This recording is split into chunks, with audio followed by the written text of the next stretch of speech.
moom mi ngi déclaré que ni nous avons en main tous les documents nécessaires. L'arrêt de la Cour suprême définitive et sans possibilité de recours est disponible depuis longtemps. Madame ginnaaw ba Cour suprême daal di condamné définitivement ki nga xam ne que moo di Barthélémy Diaz moom nag ki nga xam ne que moo di Niang mu nekk l'huissier de justice bi nga xam ne itam moo daal di chargé woon boobu di nga xam ne que moo di procès. En tout cas ñoom itam jàpp nañ que ni mu leen saisir exactement l'huissier pour mu daal di fay koppar gi nga xam ni itam daanoon nañ ko si mbiram ki nga xam ne que moo di Ndiaga Diouf. Donc nag selon maître Niang, l'huissier de justice chargé du recouvrement a dressé un procès verbal de carence après avoir constaté l'absence de biens, de comptes bancaires ou d'actifs immobiliers appartenant à Barthélémy Diaz.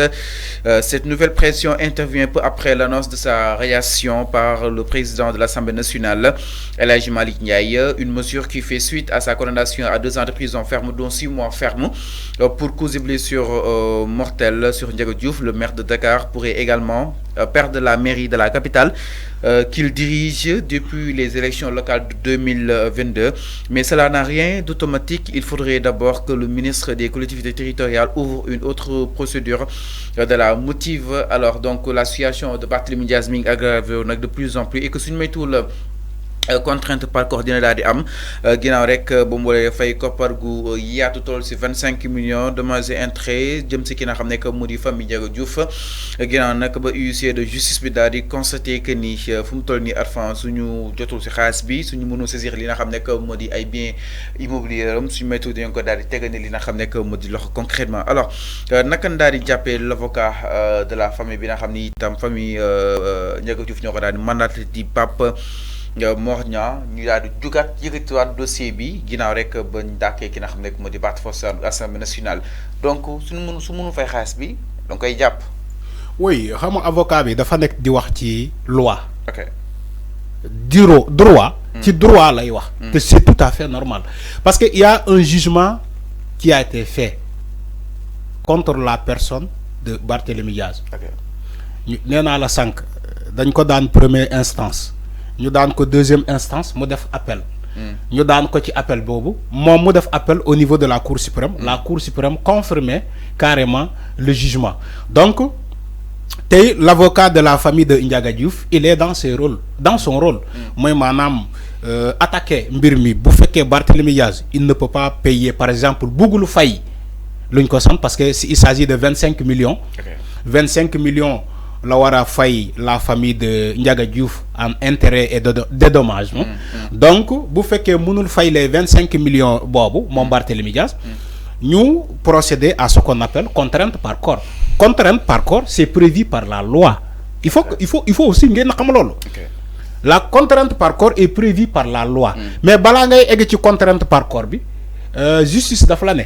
da ngay saisir un huissier de justice. huissier de justice bi dem ci banque yi. dafay dem ci banque yi c'est-à-dire que ci compte Barthélémy bu fekkee Barthélémy Diaz am na ay compte ci banque yi dafay dem xool d'abord ces comptes là bu fekkee mën na réunir la somme des 25 millions boobu. ba mu war a jox la famille de Ndiaga Diouf ñu daal di jël xaalis boobu ci banque bi ci ses comptes bancaires. ñu jox ko la famille de Ndiaga Diouf. bu fekkee dafa am immeuble Barthélémy Diaz immeuble bu ñu mën a jaay.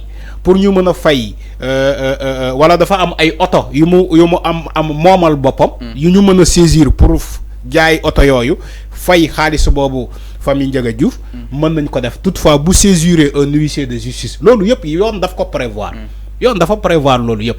alors balaa ngay ñëw ci contrainte par corps bi yoon moo la ne léegi li ma cité sànq yëpp bu fekkee mënuñu gis nañu ko xool nañu ko mënuñu ko am.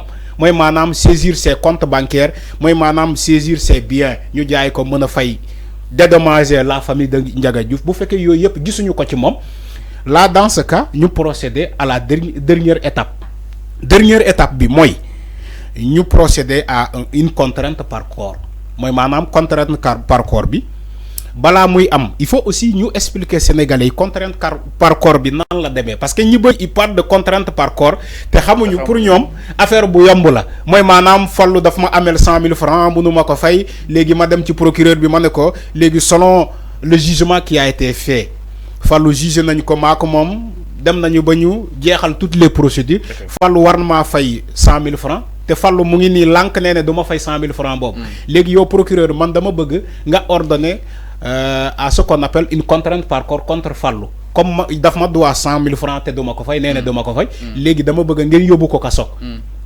C'est tout à fait ça, mais nekkul lu affaire bu yomb parce que contrainte par corps bu leen fàtte aussi ki nga yóbbu kaso yow yaa koy dundal. yow yaa koy dundal parce que contrainte par corps balaa ngay c'est-à-dire que aujourd'hui la famille de Ndiaga Diouf bu bëggee yóbbu Barthélémy Diaz kaso par contrainte par corps dañuy dem kaso ci le service pénitentiaire déposer d'abord xaalis bu ñu war a dundalee Barthélémy Diaz kaso parce que 25 millions la. parce que yoon yóbbu ko fa. non yoon yóbbu ko fa yow yaa ko fa yóbbu.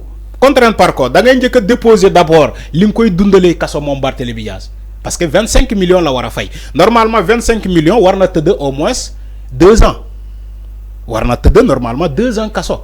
parce que contrainte par corps bi délit bu gën a mag wala écart bu gën a mag bi nga war a tëdd kaso c'est maximum 2 ans. alors 2 ans bu mu Barthélémy Diaz war a tëdd pour les 25 millions là famille Ndiaga Diouf dafay dem d'abord déposer xaalis bu mu war a dundalee Barthélémy Diaz ci kaso bi tu vois c'est tellement difficile ay procédure la ay étape la c'est-à-dire que ñoom mënuñu xëy tey dem jàpp Barthélémy Diaz par contrainte par corps yóbbu ko kaso déedéet il faut que ñu déposer d'abord ay këyit procédure la da ngay déposer ay këyit ñu defal la décharge quittance bi xaalis bi nga déposer ni que boo jàppee Barthélémy Diaz par contrainte par corps moment bu mu war a def kaso yëpp yoo yaa res lekkam yoo yaa res naanam léegi yëpp xaalis bi yëpp yow respecté na nga li nga ko war a dundalee balaa d'abord nga jël këyit boobu dem jox ko procureur jël këyit boobu jox ko les officiers de police judiciaire mooy maanaam la section de recherche la DIC la gendarmerie wala les policiers ñu dem jàpp Barthélémy Diaz doog ko yóbbu kaso parce que déposer nga li nga war a déposer d'abord ba wane këyit yi ni que Barthélémy Diaz bu demee kaso yoo yaa yor lekkam te yow di nga respecter lekkam ba mu à la lettre ba mu jeex. léegi ñu dem jàppi Barthélémy Diaz yóbbu ko par contrainte par corps. loolu lay demee. procédure la donc nekkul affaire boo xamante ne affaire taf-taf la comme gars yi ni ñu koy waxee ci médias yi woy tey di parce que tey xëy nañu ñu gis médias yi yëpp reprendre ni que Barthélémy Diaz woy la famille de Ndiaga Diouf. te loolu su amee. voilà réclame une contrainte par corps. te loolu su amee Barth dafay perdre directement sa. non dafay perdre mairie bi. parce que suñ ko contrainté par exactement dafay perte maire bi te je crois que Barthélémy Diaz du egg foofu. Pourquoi? non mais je sais que du egg foofu mais si tu as 25 millions à donner mais il faut donner les 25 millions. il faut donner les 25 millions parce que il y a beaucoup de faits qui sont portés aujourd'hui sur le commande de la tête de Barthélémy Diaz. Parce que Daouda Mine mi ngi naan Barth peut perdre la mairie de Dakar selon l'article 277 du code électoral. Barth pourrait perdre la mairie de Dakar donc selon 277 du code électoral si le dispositif de l'article L29 s'applique, le préfet peut déclarer son inéligibilité prévue par l'article L29 du code électoral ou un autre électeur de la mairie de Dakar peut déclarer son éligibilité, son incompatibilité. C'est-à-dire que lu mu bëgg a wax foofu mooy wax nga ci l'article 277 du code électoral.